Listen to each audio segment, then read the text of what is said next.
Hello! Λοιπόν, πάμε να δούμε λιγάκι τι έχουμε κάνει στο blues μέχρι τώρα, να τα έχετε έτσι λίγο φρέσκα να τα χορεύετε. Άρα έχουμε το βασικό μας βήμα, step, touch, step, touch, από λεξιλόγιο δηλαδή. Έχουμε τα fisters που καθόμαστε πίσω και αλλιώς και την άλλη και πίσω και πίσω γυρίζουμε. Κάναμε και τα four corners στις περασμένες εβδομάδες, όπου είναι στροφή, χτυπάω, στροφή, χτυπάω, στροφή, χτυπάω, στροφή, χτυπάω. Αν δεν δείτε από εδώ. Και 1, 2, 1, 2, 1, 2, 1, 2.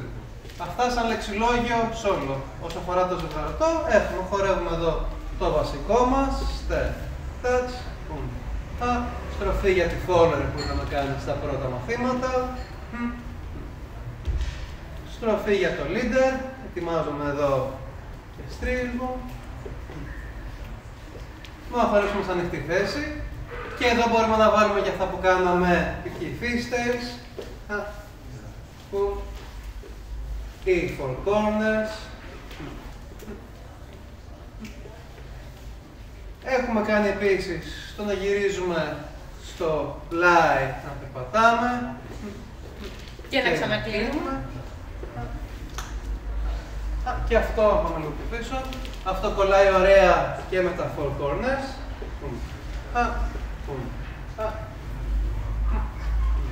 Και κλείνω και φεύγω μπρος και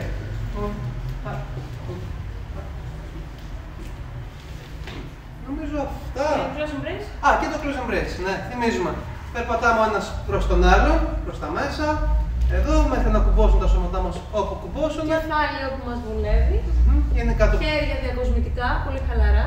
Το ψάχνουμε λιγάκι να το προσαρμόσουμε να είναι έντοκοι για τους δυο μας. Δεν σκύβουμε να κουμπώσουμε έναν στον άλλον, όπου συναντηθούν τα σώματά μας. Και χορεύουμε το βασικό μας.